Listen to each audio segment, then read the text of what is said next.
എത്ര കഴിച്ചാലും മതിവരാത്ത ഹെൽത്തിയും ടേസ്റ്റിയുമായൊരു പാൻ കേക്കാണ് ഇന്നത്തെ വീഡിയോയിൽ.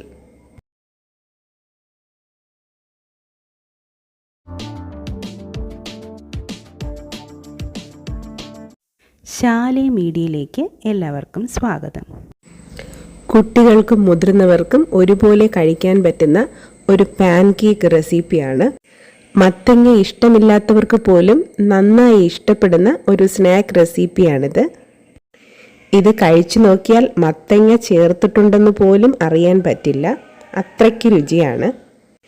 പാൻ കേക്ക് ഉണ്ടാക്കുന്നതിന് വേണ്ടി ഒരു കഷ്ണം മത്തങ്ങ അതിൻ്റെ തൊലിയും കുരുവും കളഞ്ഞ് ഇതുപോലെ ചെറിയ കഷ്ണങ്ങളായി കട്ട് ചെയ്തെടുക്കാം.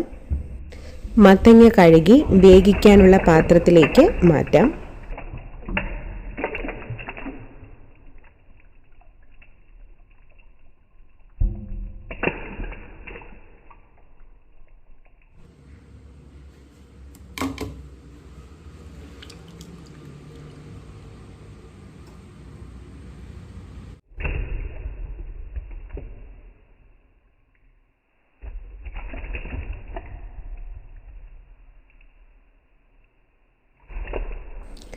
മത്തങ്ങ വേവിക്കുമ്പോൾ അതിലേക്ക് 2 കഷ്ണം പട്ടയും ഇട്ട് കൊടുക്കാം.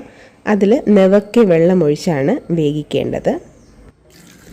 ഇത് അടച്ചു വെച്ചാണ് വേവിക്കേണ്ടത്. തിളച്ചു കഴിഞ്ഞാൽ ചെറിയ തീയിൽ വെച്ച് വേവിച്ചെടുക്കാം. മത്തങ്ങയുടെ കഷ്ണങ്ങൾ വെന്തിട്ടുണ്ട്. ഇനി തീ ഓഫ് ചെയ്ത് ഇതിൻ്റെ കഷ്ണങ്ങൾ തണുക്കുന്നതിന് വേണ്ടി ഒരു പാത്രത്തിലേക്ക് മാറ്റി വയ്ക്കാം. മത്തങ്ങ കഷ്ണങ്ങൾ തണുത്തതിന് ശേഷം മിക്സിയുടെ ജാറിലേക്ക് മാറ്റി അരച്ചെടുക്കേണ്ടതാണ്. ഈ വേവിച്ച് ബാക്കി വന്ന വെള്ളം കളയേണ്ട ആവശ്യമില്ല, അരയ്ക്കുന്ന സമയത്ത് ചേർത്ത് കൊടുക്കാം. മത്തങ്ങ വേവിക്കാൻ വെച്ചപ്പോൾ നമ്മൾ അതിലേക്ക് ചേർത്ത പട്ട ഇനി ആവശ്യമില്ല, അത് മാറ്റി വയ്ക്കാം. മത്തങ്ങ നന്നായി തണുത്തിട്ടുണ്ട്. ഇനി അതിനെ മിക്സിയുടെ ജാറിലേക്ക് മാറ്റാം. ഇതിലേക്ക് 1 കപ്പ് ഓട്സ് ആണ് ഞാൻ ചേർത്ത് കൊടുത്തിരിക്കുന്നത്. 2 മുട്ടയും കൂടെ പൊട്ടിച്ച് ഇതിലേക്ക് ഒഴിച്ചു കൊടുക്കുന്നുണ്ട്. മുട്ടയുടെ മണം ഇഷ്ടമില്ലാത്തവർക്ക് 1/4 ടീസ്പൂൺ വാനില എസൻസ് കൂടെ ചേർത്ത് കൊടുക്കാം. ഞാനിതിലേക്ക് വാനില എസൻസ് ചേർക്കുന്നില്ല.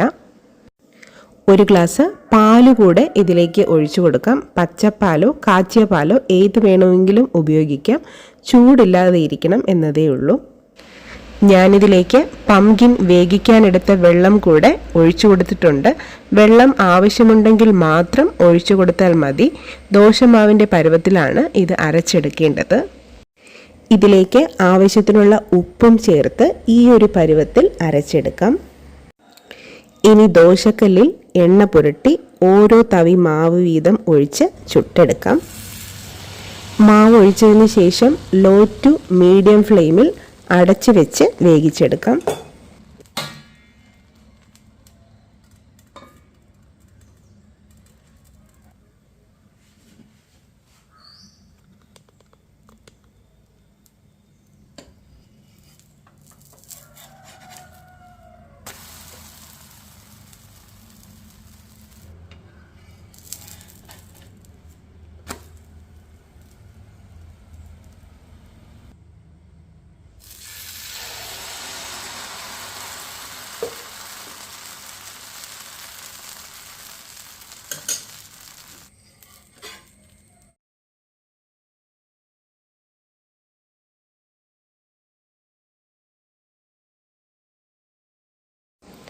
നല്ല പഞ്ഞി പോലെ നല്ല സോഫ്റ്റ് ആയിട്ടാണ് ഇരിക്കുന്നത്.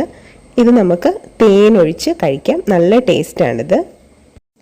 മധുരം ആവശ്യമുള്ളവർ തേനൊഴിച്ച് കഴിക്കാം, അല്ലെങ്കിലും സാധാരണ കഴിക്കാനും ഉപ്പ് ചേർത്തിട്ടുണ്ട്. നല്ല ടേസ്റ്റ് തന്നെയാണ്. ഇനി മത്തങ്ങ കിട്ടുമ്പോൾ ഒരു തവണയെങ്കിലും ഈ റെസിപ്പി ഒന്ന് ട്രൈ ചെയ്ത് നോക്കുക. നല്ല ടേസ്റ്റ് ആയിട്ടുള്ള റെസിപ്പിയാണ്. ഈ വീഡിയോ നിങ്ങൾക്ക് ഇഷ്ടമായെങ്കിൽ ലൈക്ക് ചെയ്യുക. എൻ്റെ ചാനൽ ഇതുവരെ സബ്സ്ക്രൈബ് ചെയ്യാതെയാണ് ഈ വീഡിയോ കാണുന്നതെങ്കിൽ സബ്സ്ക്രൈബും ചെയ്യുക. അതുപോലെ തന്നെ തൊട്ടടുത്ത് കാണുന്ന ബെൽ ബട്ടണിലെ ഓൾ എന്ന ഓപ്ഷനും കൂടെ ഒന്ന് എനേബിൾ ചെയ്ത് വെക്കുക. എങ്കിൽ മാത്രമേ ഞാൻ അപ്ലോഡ് ചെയ്യുന്ന വീഡിയോസ് അപ്പോൾ തന്നെ നിങ്ങൾക്ക് നോട്ടിഫിക്കേഷനായിട്ട് ലഭിക്കുകയുള്ളൂ. താങ്ക്